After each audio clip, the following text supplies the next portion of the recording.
Hello, it's Darren from Grills Plants. This is a video today on the 4th of January here in Cornwall in the UK. So we're making a video today all about overwintering onions. So being the 5th of January, these onions here, which are in pots, we sowed these on the 18th of August last year, and they've been in the greenhouse. So these are what they call overwintering onions.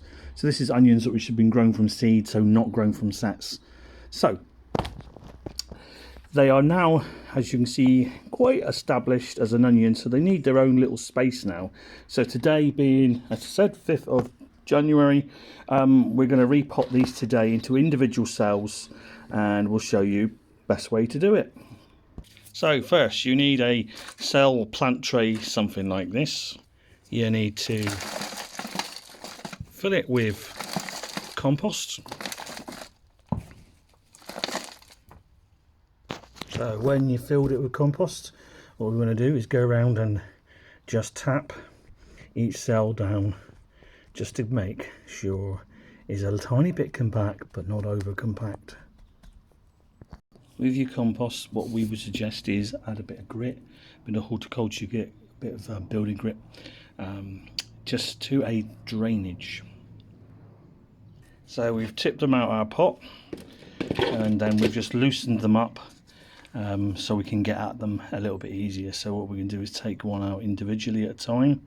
Now have a look at that. It's got quite a long root, so we're going to reduce the root, which is quite a normal thing to do at this stage. So here's the root. We're going to reduce it to at least 50%. Cut it off with the scissors. Get rid of that bit of root. And that's what we're left with. So over to the cell tray, what we're going to do is we're going to finger hole almost to the very bottom. Place it in. Make sure the roots are all in. Then what we're going to do is just firm this around. And then what you're going to have to find is that by this stage they're firmed in and around nicely. Then top it up with a bit more compost. Give it a good grounding to grow on. I think we need a little bit more this side. Yeah, so that's the first one of the cell done. So what we'll do is some of them we're going to cut half the growth off on the top as well. So let me show you that and why we might do that. So here's a cell tray which we've already done. So I am going to reduce it and take off about 50% of the top on all of them.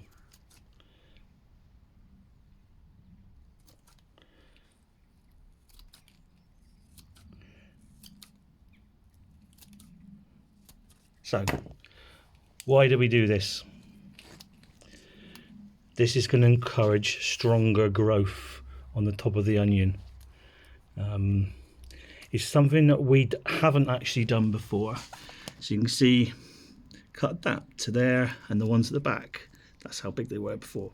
So we're going to do the whole of this on this tray. We're trialing this year. We've heard a lot about people doing this and it being great success, sort of reducing the size of the growth, which will make the bulb better, and the upper growth, the green growth, a lot stronger in the long run.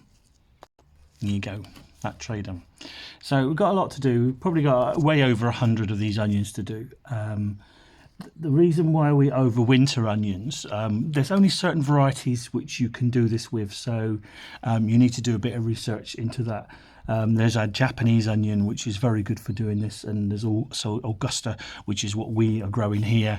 Augusta's got a lovely flavour. Now what I would say with Augusta, it's not a great storer, so yeah, it's not a great storer, so you couldn't be able to store it for long term over the winter.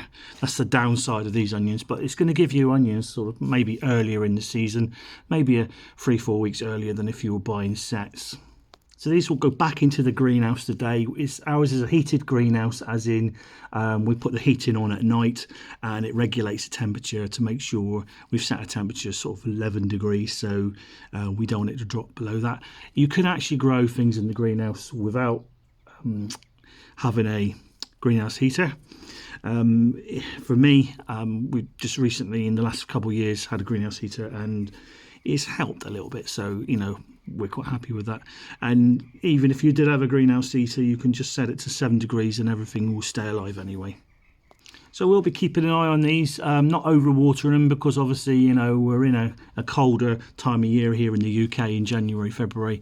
When we get to March, might introduce a little bit more water to the plants at that stage. But no, I'm not over watering these at this stage. So when am I going to plant these out? I would say probably by the end of March I'll be planting these out. Just have to judge it really. You just know when it's right, when the bulb's swelled up about enough, and that they'll survive outside without pigeons or animals ripping them out or trying to eat them. So there you go. This overwintering onions, and try it yourself. It's not as hard as it looks, as you can see.